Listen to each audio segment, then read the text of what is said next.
और तंज कसते हुए पूछा एनी अपडेट, क्या अपडेट है, क्या जानकारी है। हानिया की मौत के बाद आईडीएफ का ये पहला ट्वीट आता है और इसे सरकास्टिक कमेंट के माध्यम की तरह देखा जा रहा है। यहाँ पर देखिए वो तस्वीर जो खामनेई के साथ मुलाकात हुई थी, उस तस्वीर को पहले पोस्ट किया गया था आपसे कुछ देर पहले, उसी को रीट्वीट करते हुए आईडीएफ के सोशल अकाउंट पर लिखा जाता है कि एनी अपडेट। आपको बता दें इस्माइल हानिया की मौत की पुष्टि हो चुकी है, आईआरजीसी की तरफ से भी मौत की पुष्टि की जा चुकी है।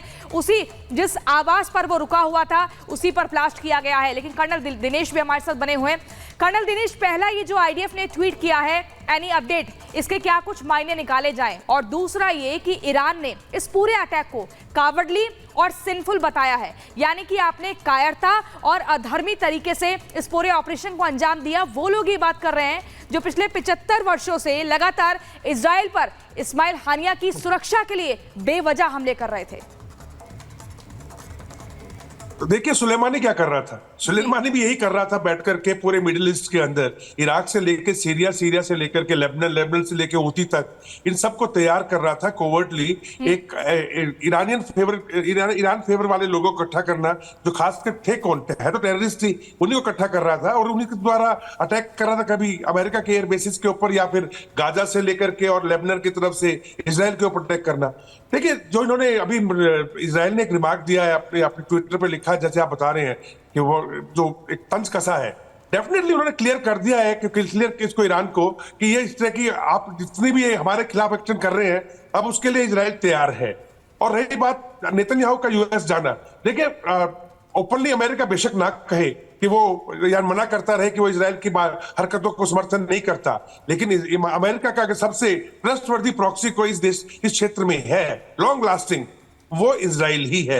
और अगर आज इजराइल बेरूत के ऊपर अटैक कर रहा है, बॉम्बार्डमेंट कर रहा है, अगर इजराइल ने हुतियों के ऊपर जो है अपने एयरक्राफ्ट भेज के फाइटर एयरक्राफ्ट से अटैक किया, और अगर जो आज हानिया का जो उन्होंने हालत की है वो भी ईरान के अंदर, ये बिल्कुल साबित करता है कि इजराइल के इरादे बिल्कुल क्लियर हैं और मुसाद हो या फिर नेतन्याहू, दोनों किसी भी तरीके से छोड़ने वाले नहीं। नेतन्याहू की मैं बता दूं आपको, वहां पे काफी उनका एक बड़ी मीटिंग चल रही है उनके चीफ के साथ में, और सबसे बड़ा मुद्दा उनका यह है कि उनको लगता है कि ईरान जो है अब नेतन्याहू को टारगेट करने की कोशिश करेगा, उनके पीएम को, तो उनकी सिक्योरिटी को बढ़ाया जा रहा है। हालांकि वो हमेशा सिक्योरिटी में रहते ही हैं, लेकिन ये सब चीजों को इजराइल भी देख रहा है। और अगला स्टेप जो ईरान की तरफ से मुझे लग रहा है कि ये और कुछ ना करे तो अपनी भड़ास निकालने के लिए, चाहे हिजबुल्लाह की तरफ से और चाहे ईरान, जैसे पहले ओपनली ईरान ने कुछ अटैक किए थे मिसाइल से इजराइल के ऊपर, तो शायद कुछ हरकतें ये खुमैनिया जो है वो करे और स्थिति को दुनिया को दिखाने के, अपनी पब्लिक को दिखाने की कोशिश करे कि वो पीछे नहीं है। लेकिन वार तो हो चुका और इतना बड़ा वार हुआ है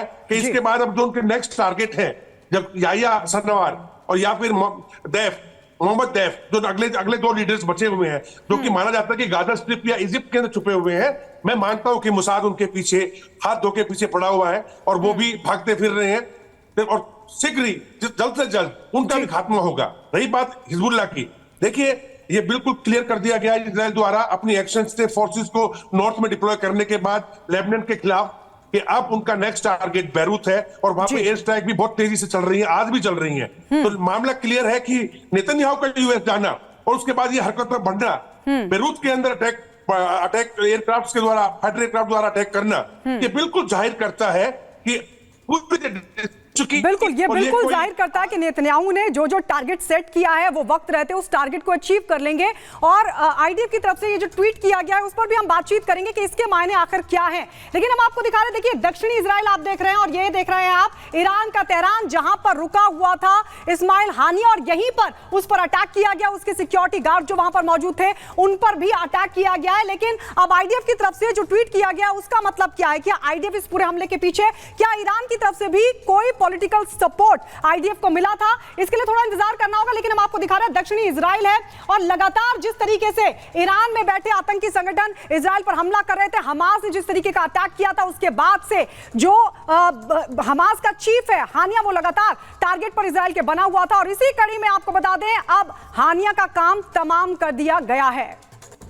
तो देखिए, क्या ये 7 अक्टूबर का बदला जो पूरा किया गया है, तेहरान में इस्माइल हानिया की मौत हुई है, आईडी हमले में मारा गया है इस्माइल हानिया। ये हम ग्राफिक्स के जरिए आपको बता रहे हैं। हानिया के घर पर इजराइल ने हमला किया है, क्योंकि उसके आवास पर ही ये हमला किया गया है। हमले में बॉडीगार्ड भी ढेर हुआ है। ग्राफिक्स के जरिए आपको बता रहे हैं। तेहरान के IRGC ने जानकारी इस बात की दी है। कर्नल शैलेंद्र हमारे साथ जुड़े हुए हैं, उनके पास जाना चाहेंगे। कर्नल शैलेंद्र, सबसे बड़ी बात देखिए, जो तस्वीर पोस्ट की गई थी खामनेई की तरफ से, उस पर और उसके बाद IDF ने जो किया है, इसको आप कैसे देखते हैं? इस पर एक रिएक्शन लेना चाहते हैं, इन दोनों को अगर देखा जाए तो। देखिए, आप सभी लोग वेट कर रहे हैं कि अभी इजराइल ओन अप करेगा या नहीं करेगा। उस फोटो पर रीट्वीट करना, टैग करना, एनी अपडेट का मतलब क्या है? कि आप जो बातचीत कर रहे हैं, कुछ बातचीत आगे बढ़ी, इसको बोलते हैं डिप्लोमेटिक सरकाज़म। कि आप इतनी बढ़िया एक फोटो निकालने की जरूरत कर रहे हैं, अब इसके आगे क्या हुआ है वो भी जरा बताइए। I think this is the message being conveyed. और अगर इजराइल ये कर रहा है तो that means courage of conviction है कि ये बात अब आगे नहीं बढ़ पाएगी। इस तरह का फोटो आप फिर से इशू नहीं कर पाएंगे। क्या आप में गट्स हैं कि आप ये बोल पाए कि यस, वो आदमी आपकी ना केवल जमीन पर आपका गेस्ट था, बट हमने उसे खत्म भी कर दिया। That is the sarcasm behind the any update. जहां तक बात आती है इजराइल के इस के बदले को पूरा कर लिया, मुझे नहीं लगता वो पूरा कर लिया। इजराइल इस समय किसी की नहीं सुनेगा, सिवाय इसके कि वो हमास खत्म करके ही रहेगा। खत्म करे या ना करे सोच, बट एटलीस्ट गाजा में वो उसको इतना ज्यादा कमजोर कर देगा कि कम से कम अगले 20-30 साल ये इवैल्यूएट नहीं कर पाएंगे अपने आप को कि हमें अब क्या करना है। जहां तक हिजबुल्लाह का सवाल है, यस, क्योंकि वो एक और नई टेरिटरी जो कि लेबनान वाली साइड है, मुझे लगता है अब नंबर वहां जरूर आएगा। हुतीज अपने आप को कभी फिजिकली इजराइल के ऊपर अटैक नहीं कर पाएंगे, और मुझे लगता है कि साथ ही साथ इजराइल भी एरियल अटैक जरूर कर लेगा, मिसाइल अटैक कर लेगा, लेकिन फिजिकल अटैक हुतीज यमन के ऊपर कभी नहीं करेगा। क्यों? क्योंकि इंटरनेशनल कॉम्प्लेक्सिटीज इतनी है कि इस तरह की चीजें करने में इजराइल का घाटा है।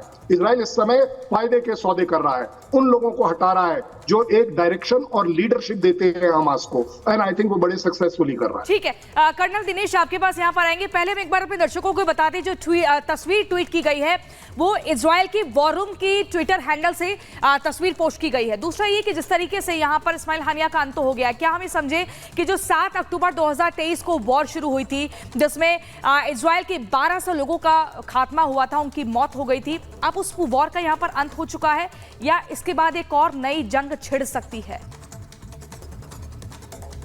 नहीं, देखिए, अभी अंत नहीं हुआ है। इजराइल की तरफ से बात कर रहा हूं मैं आपसे जी। हम दुनिया की तो वो सुनता ही नहीं है।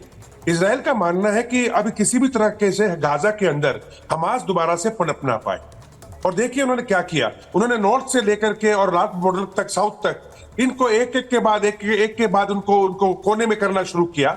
और अब एक ऐसी हालत आ गई कि वहां पर रिफ्यूजी कैंप्स हो या कुछ हो, बस सिर्फ हमास का नाम लेकर के अंधाधुंध तरीके से इन लोगों को सबक सिखाना शुरू कर दिया है ना। यही तरीका है इजराइल का। सर, IDF ने संकेत तो दे दिया है ना,